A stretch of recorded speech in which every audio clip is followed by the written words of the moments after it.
So I failed the dissertation and I had to start all over again.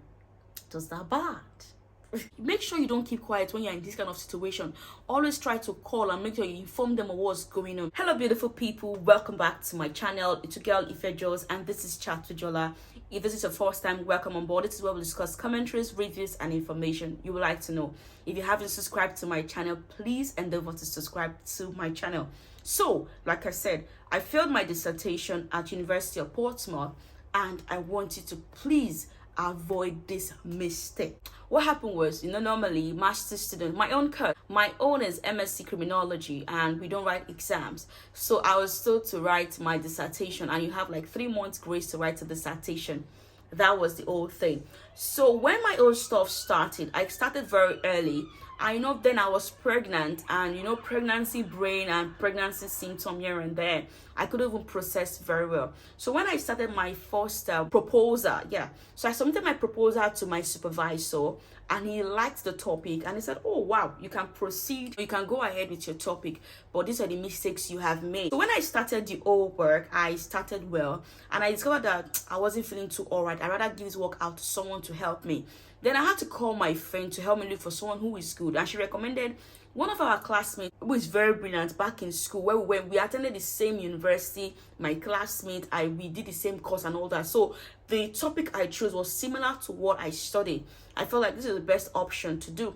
Then my husband was telling me that, babe, I have someone that can help you. I'm like, I beg. I don't know your person, but I know my own source very well. My own source told me, don't worry, don't even pay. When I'm done, no, you can pay. I said, brother, you are proud though.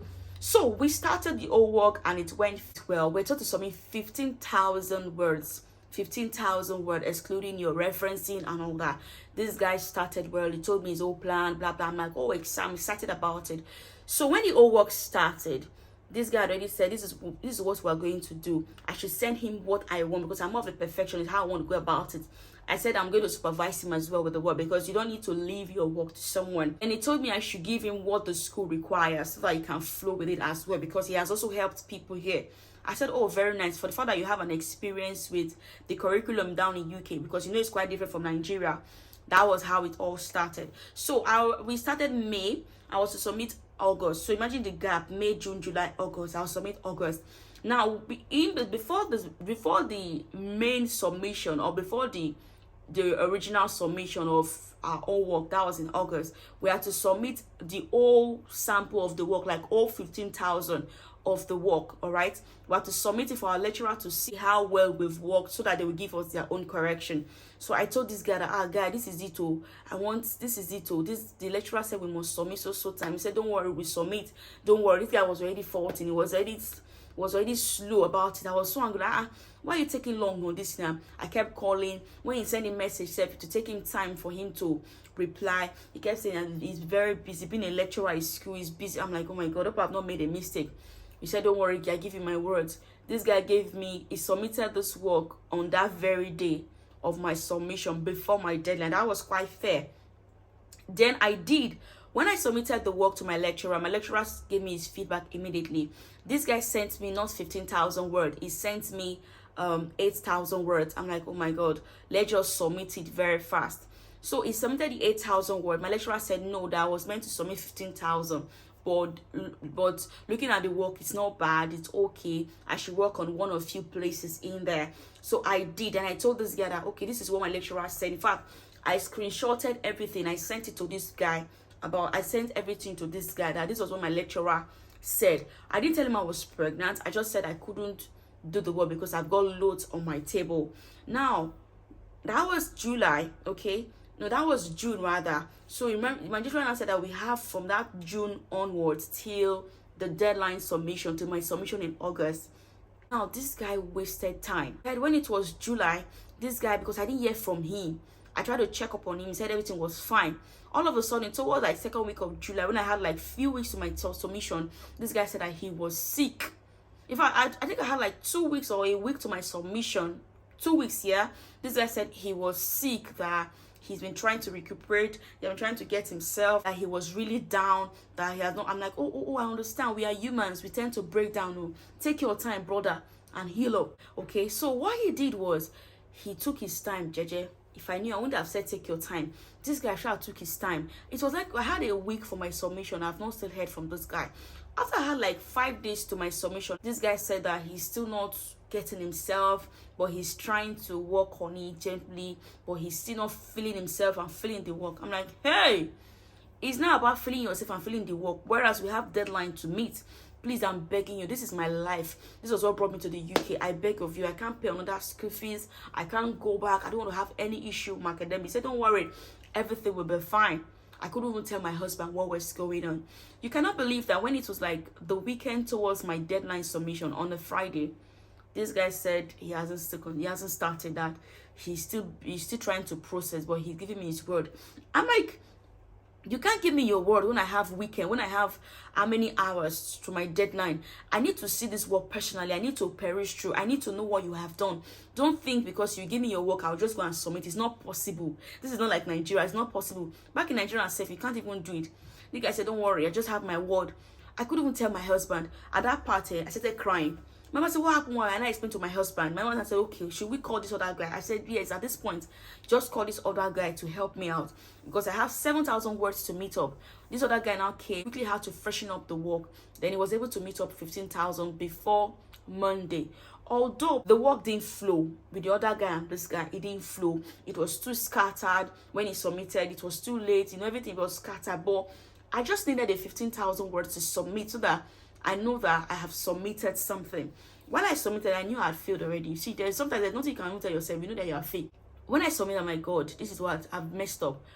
I had a 36 over 100. Yes, I expected it because I knew that I submitted rubbish. Okay, I had a 36 over 100 and Board of Examiner, because you will check your portal, you will sit on your portal at University of Portsmouth. Board of Examiners now sent it to me that you have failed. They're not going to say your name. That you're not going to say your name for the postgraduate visa. You're not eligible for it until you have made the necessary requirement. I was devastated. I was scattered. I was so unhappy. And then I was going to watch my due date. I was just trying to be strong for myself and the baby as well. So I called the global office team that this is what's going on because my BROP is to expire on the 28th of January. And we're talking about December here. They said that the Board of Examiners, and then I called and I said, when the Board of Examiners sit, so that it doesn't look as if they're going to sit after my visa expires. I called Global Office, please, where they can call UKVI to extend my BRP because of this issue. So they said, no, there is nothing they can do. They cannot extend it for me because of this issue. I'm like, hey, God help me. They now told me that, fortunately for me, the Board of Examiners will sit on the 25th of January 2023. I'm like, okay, that's still fair, but I've got like less than 3 days to renew my papers. I don't even have shame, but I no money to renew my papers. Now, what happened? When the whole thing came out, I was given 2 weeks to rewrite this dissertation. So I organized it. I took my time. I had to tell myself to be strong for myself. I had to arrange, and I submitted it on the deadline, December 2nd last year, which I submitted. Later on, the week before my expiration, I given birth. The member said that I should go and check my portal. Maybe they have marked my work. I'm like, I should go and check my portal. Okay, I don't want to check my portal, please. I was so scared. So I checked my portal. I was super grateful that I passed. I saw pass. I'm like, okay, I'm not going to believe this pass until my Board of Examiners tells me that, oh, you have passed, so you can progress to it. In fact, I had to call on 25th because my global team told me to call them. Make sure you don't keep quiet when you're in this kind of situation. Always try to call and make sure you inform them of what's going on. So I called my global team that you guys said I should call you on the 25th. This is a situation on ground. I've not heard from my Board of Examiners. Immediately, I got my email that, oh, you cannot progress, that you've been awarded. Guys, I was like, God, I give you the glory. That was my baby's naming ceremony, that you've been awarded. Immediately, I saw a mail from UKVI that you're not eligible for your postgraduate rules and all that, you cannot start. That was my testimony for my baby's naming ceremony. I was excited. Then, afterwards, the next stage is how to renew my BRP, which was about expiring. Guys, that's another story for another day, because I'm going to teach you what to do, how to get that in very fast. Because if you don't renew your BRP very fast, you're going to have a lot of issue. When I mean very fast, like the process on how to do it, I will teach you what I did, the arc I did. So, but for now, this was how I did it. This was what I did, that God showed me favor, that I did no longer fail my dissertation. Else I would have paid another school fees, because you only have 2 attempts to rewrite that your dissertation, else you're going to pay like maybe half of your school fees to start up again. That was what someone told me, that she know of a lady that she had to pay another school fees for this whole stuff.